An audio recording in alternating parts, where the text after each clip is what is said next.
గౌరవనీయ మంత్రి గారికి ఒక చిన్న విన్నపం సార్. ఏంటంటే రీసెంట్గా కేరళలో ఒక మంచి పాలసీతో వచ్చారండి. కేరళలో ఒక పాలసీ ఏంటంటే ఈ లిక్కర్ కన్జంప్షన్ మన రాష్ట్రంలో బాగా ఎక్కువ, మన ఆదాయం చూస్తేనే తెలుస్తుంది. అన్ని ప్లాస్టిక్ బాటిల్స్ వాడుతున్నారు. కేరళలో ఎగ్జాంపులరీగా ఒక్క జిల్లాలో మొదలు పెట్టారు. ఏంటంటే ఆ బాటిల్ మీద 10 రూపీస్ ఎక్స్ట్రా ఛార్జ్ చేస్తున్నారు. ఛార్జ్ చేసిన తర్వాత ఖాళీ బాటిల్ ఇచ్చిన వెంటనే they have to repay the 10 rupees. దాన్ని రీసైకిల్కి వాడటానికి టీటీలో అనేది ఈ బ్రాండీ బాటిల్స్ కూడా అప్లై చేయమని. బ్రాండీ బాటిల్స్కి ప్లాస్టిక్ కన్జంప్షన్ ఎక్కువగా ఉంది.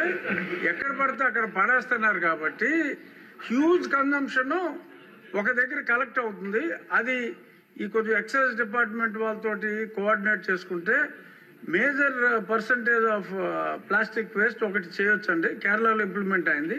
ఇంకొకటి ఏంటంటే ఈ సింగిల్ యూజ్ ప్లాస్టిక్స్ ఈ నిషేధానికి మీరు మీలాంటి హీరోస్ తోటి అడ్వర్టైజ్మెంట్ చేయాలి అంటే కొన్ని కోట్లు అవుతుంది.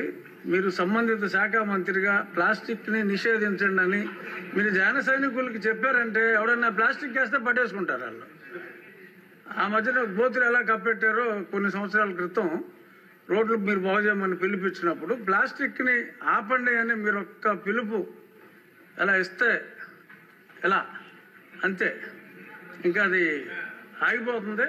సో కాబట్టి సంబంధిత శాఖ మంత్రిగా మీరు ఆ స్టెప్స్ తీసుకుంటే డెఫినెట్గా ఈ ప్లాస్టిక్ బోతాన్ని అరికట్టాలంటే అది మీ వల్ల సాధ్యమయ్యే అవకాశం చాలా ఎక్కువగా ఉంది. కాబట్టి ప్లాస్టిక్ గురించి మీ అవగాహన ఇందాక మీరు చెప్పారు.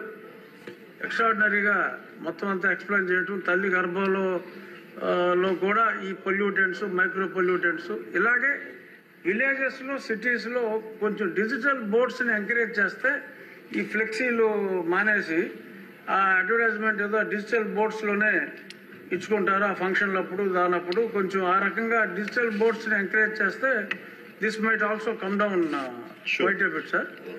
ఇది నా రిక్వెస్ట్ తమరికి.